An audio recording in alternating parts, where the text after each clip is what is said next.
Bonjour. L'Écosse suspend le transfert de personnes transgenres violentes vers des prisons pour femmes. Cette décision intervient notamment après qu'une femme transgenre condamnée pour des gnols commis avant sa transition a été transférée dans une prison pour femmes. Bah oui, je vois pas ce qui pourrait mal se passer. Écosse, le gouvernement écossais a annoncé ce dimanche 29 janvier la suspension du transfert de toute personne transgenre détenue ayant des antécédents de violence envers les femmes, notamment textuelles, vers une prison pour femmes et ordonné un examen urgent des pratiques en vigueur. Ce qui est terrifiant, c'est que, du coup, jusqu'à présent, ça se faisait. Les hommes qui gnolent des femmes qui se retrouvent dans des prisons pour femmes.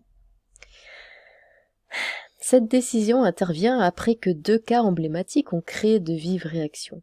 Mais, a insisté le ministre écossais de la Justice Keith Brown, elle est sans lien avec un récent projet de loi voté par le Parlement écossais sur le changement de genre dont l'entrée en vigueur a été bloquée par Londres.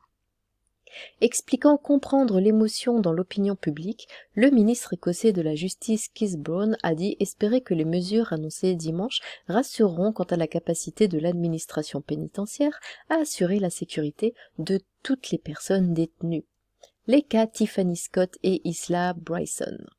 Nous ne devons aucunement laisser s'installer l'idée que les femmes trans représenteraient une menace inhérente pour les femmes, a-t-il insisté. Bon non, faut que les violer. Ce sont les hommes prédateurs qui sont un risque pour les femmes, a-t-il ajouté. Donc, comme tout groupe dans la société, un petit nombre de femmes transgenres commettront des infractions et seront incarcérées. Les personnes transgenres représentent 0,2% de la population carcérale écossaise, a-t-il précisé. Selon les médias britanniques, Tiffany Scott, femme transgenre maintenue en détention pour une durée indéterminée, car considérée comme représentant un risque pour la sécurité publique, notamment après avoir harcelé depuis sa cellule une jeune fille de 13 ans. En lui envoyant des lettres, avait obtenu son prochain transfert vers une prison pour femmes. Bah oui, évidemment. Une autre détenue transgenre, Isla Bryson, a été condamnée mardi pour le gnol de 2 femmes, en 2016 et 2019, avant sa transition pour devenir une femme. Bah oui, comme ça, il gnole des femmes. Bon, à cause de ces gnols, il va se retrouver dans une prison. Donc, on devient vite trans pour être dans une prison pour femmes. Et ainsi, continuer à gnoler des femmes. C'est le bon plan.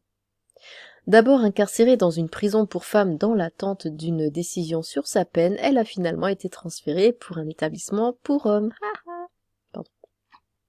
Un moyen pour des prédateurs textuels d'accéder à des endroits réservés aux femmes. Ah bon, non.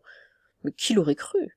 Ces affaires interviennent alors que Londres a récemment bloqué une loi votée en Écosse pour faciliter la reconnaissance du changement de genre en la permettant sans avis médical et dès 16 ans.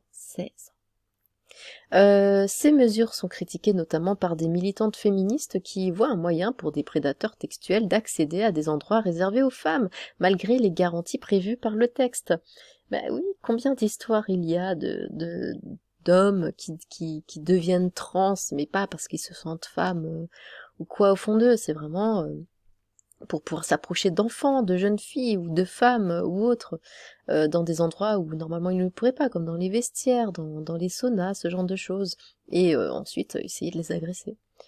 Le gouvernement de Rishi Sunak avait avancé qu'une telle loi entraînerait des complications significatives en créant 2 régimes de reconnaissance du genre au sein du Royaume-Uni. Mais le gouvernement indépendantiste de Nicolas Sturgeon l'a accusé d'instrumentaliser ce sujet sensible à des fins politiques contre la majorité indépendantiste, tandis que les militants LGBT avaient regretté le blocage de Londres. Voilà, un petit article pour mettre encore en lumière ce genre de trans. Évidemment, ce ne sont pas tous les trans. Ou toutes les femmes trans, mais voilà, ça existe, des hommes se servent de cette excuse, voilà, je deviens trans, et comme ça je peux aller agresser des femmes car elles se sentent plus en sécurité, car je dis que je suis une femme. Ça existe, il faut en parler, évidemment ce n'est pas tout le monde, et non, ce n'est pas transphobe de le dire, mais il faut en parler. Eh bien, J'ai hâte de lire vos commentaires. Sur ce,